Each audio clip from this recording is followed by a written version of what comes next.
En este video vamos a hablar de la cárcel Secot, la famosa cárcel de Bukele, porque ustedes saben que en el canal anteriormente toqué un documental de Bukele y hablamos básicamente de toda su carrera política. Más allá de eso, en este video en particular nos vamos a concentrar a nivel legal, estrictamente del Secot y de los 7.000 detenidos inocentes que ya fueron liberados. Vamos a hablar objetivamente de todas las estadísticas, todo lo que tiene que ver con los datos y después ustedes sacarán su conclusión, si fue bueno, fue malo. Bueno, en los comentarios como siempre lo discutimos, lo debatimos y lo charlamos siempre con respeto. Ahora sí, comencemos con el video en cuestión y vamos a disfrutar de un buen documental del Secot como nunca antes lo vieron. Comencemos.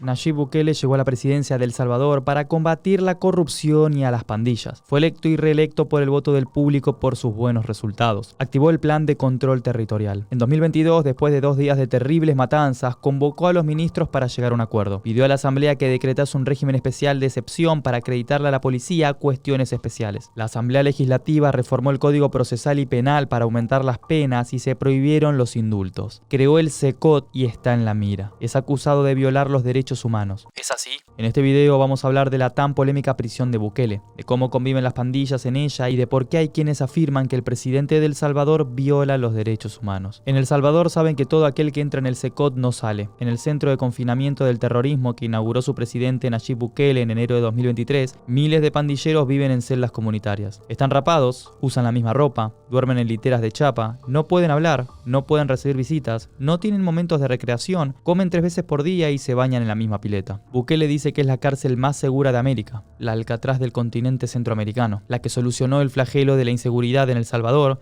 y convirtió al país en el más seguro del mundo. Los números lo respaldan, pero él está en la mira. ¿Es legal lo que hace? Antes te pongo en tema con lo que pasó hace poco en las elecciones en El Salvador, el presidente más poderoso del mundo. A comienzos de febrero, Bukele fue reelecto presidente de El Salvador con un aplastante 85% de los votos. En ese país no había una reelección hacía más o menos 100 años debido a que la misma era inconstitucional. Pero a medida que Bukele fue adquiriendo cada vez más poder, el líder del partido Nuevas Ideas posibilitó su reelección inmediata. Aprovechó los buenos resultados de su régimen y de una oposición pobre para convencer a casi todo el país de que debía ser nuevamente el elegido.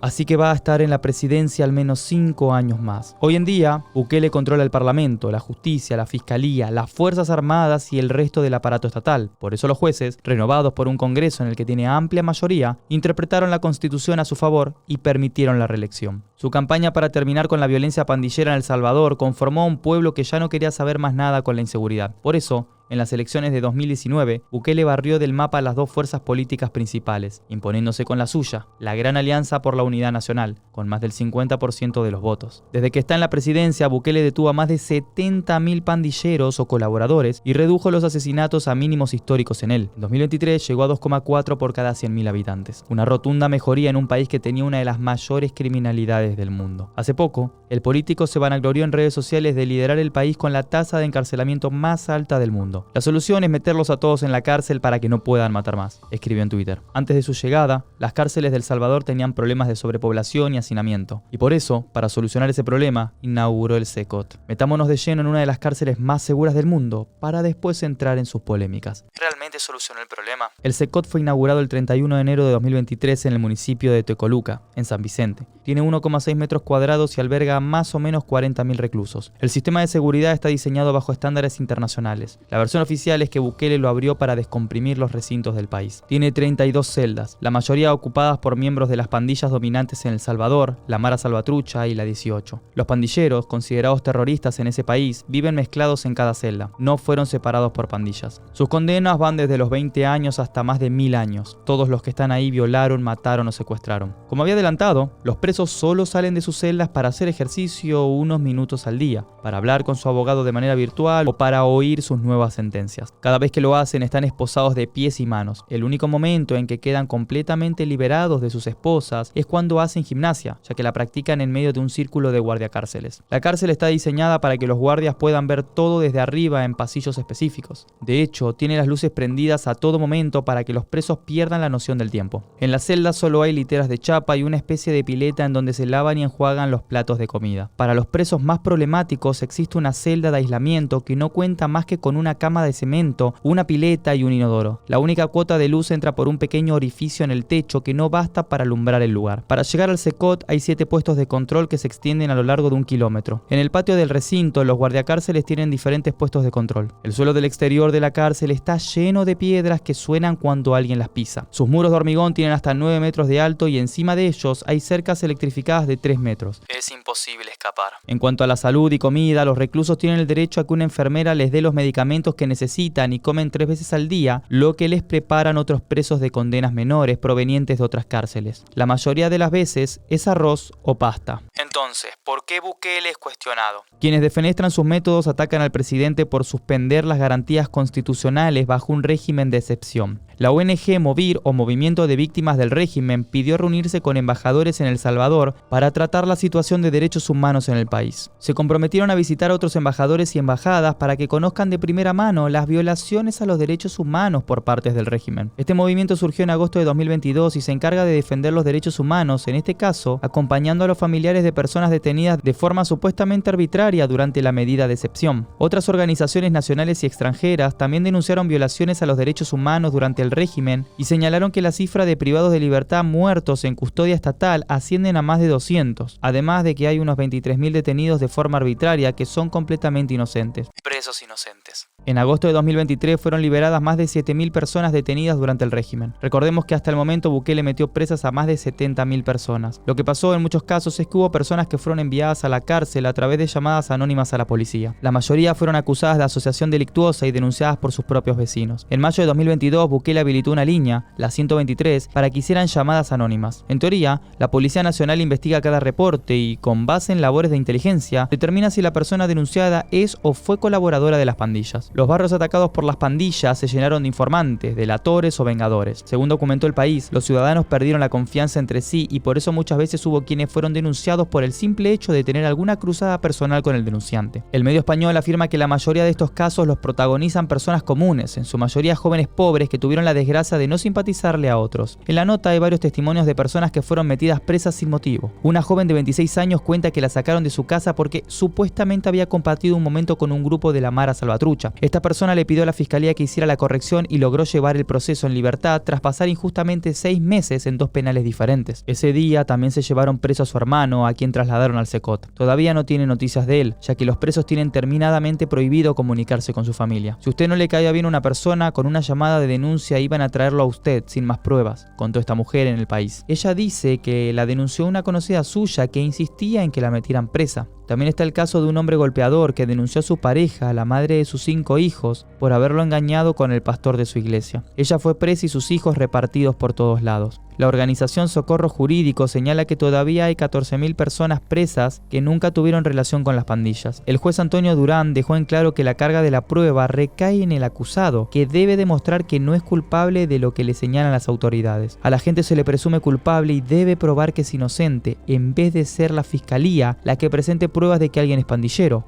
afirma. Se persigue el delito de portación de cara. Los policías se han convertido en los jueces de la calle, dice el juez. El tema de los chicos abandonados es otro de los focos de críticas al régimen. En Univisión Noticias, por ejemplo, denunciaron que miles de niños salvadoreños están en completo abandono debido a que sus padres fueron metidos presos. La abogada Ingrid Escobar, quien representa a varios de estos menores, dice que la situación les trajo una enorme carga emocional y algunos desarrollaron ideas suicidas.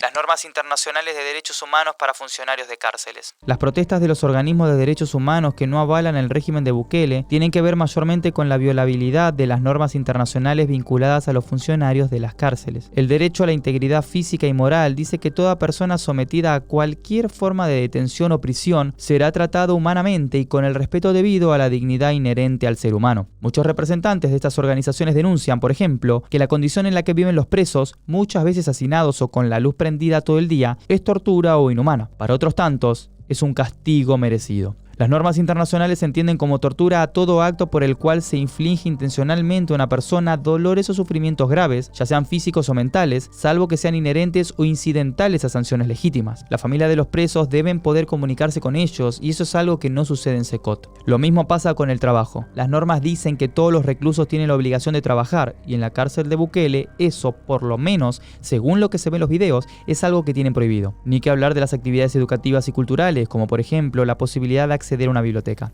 Esto es más o menos lo que pasa en el CECOT, la prisión más segura del mundo que solucionó gran parte de un problema real, pero también acarrea hasta el día de hoy innumerables cuestionamientos sobre faltas muy graves, como la tortura, arrestos arbitrarios o muertes en prisión. ¿Ustedes qué piensan? ¿Está bien lo que hace Bukele o crees que el método para combatir la delincuencia debería ser otro?